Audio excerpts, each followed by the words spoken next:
Welcome to Confirmation 2016. Welcome to exploring the next step in your spiritual journey. Welcome to the Confirmation Covenant. What is a Confirmation Covenant? To get at this, first we're going to look at the difference between a contract and a covenant. In a contract, I trade something to you for something that you trade to me. We may trade money or things or services or time or cooperation or baseball cards. The key element is the trade. We're swapping something for something. The relationship between the contract partners depends on doing what we said we were going to do. In a covenant, it is one of these things where I'll be there for you and you'll be there for me, no matter what. The key element in the covenant is the relationship or being together. The relationship depends on being together no matter what we do.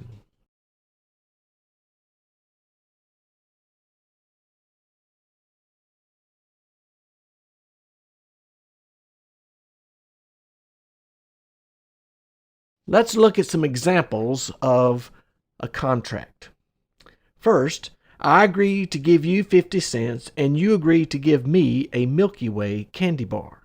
Now this is a good trade as long as I give you the 50 cents and you give me the Milky Way candy bar. If I don't give you the 50 cents, you'll probably keep your Milky Way candy bar. If I give you 50 cents and you keep the Milky Way candy bar, I'll feel like I got robbed. This is a contract. A second example of a contract. I agree to give you $20 and you agree to mow my lawn. As long as I give you $20, you're happy to mow my lawn. If I don't give you $20 or you don't mow the lawn, the contract is busted. One last example. I agree to trade my Iron Man watch for your Razorback baseball cap, and you agree to trade your Razorback baseball cap for my Iron Man watch. Again, this is a good trade as long as I swap the watch for the cap. If either I don't produce the watch or you don't trade the cap, the contract is busted. Now, in all these cases, the contract is good as long as both parties do what they say they are going to do.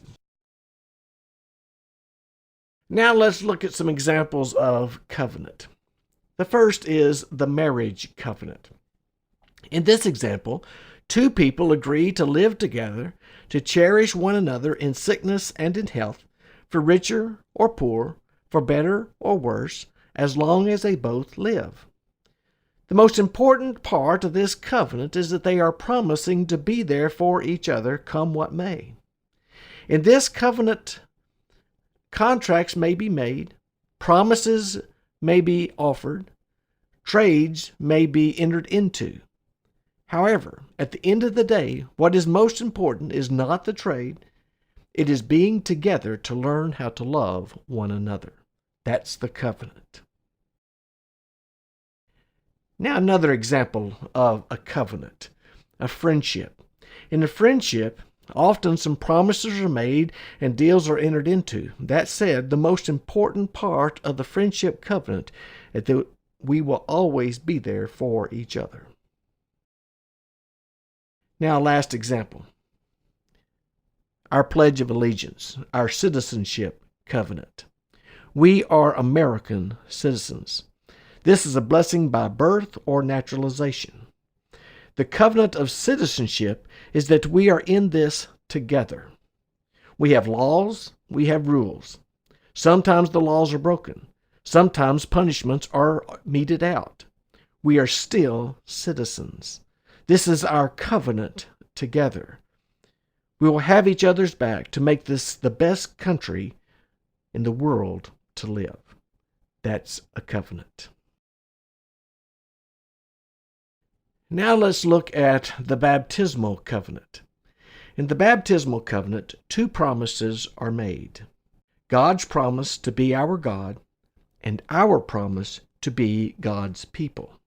This is a covenant because it rests on our commitment to be partners with God in the kingdom of God.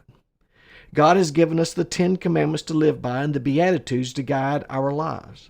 We make mistakes. We break God's commandments. This hurts the heart of God. Because God has made a covenant with us and we have made a covenant with God, God does not break the covenant. God forgives us and teaches us how to live into our promise to be God's people. The covenant is wherever we are, whatever we do, God will be our God, and we will be God's people. This is the covenant.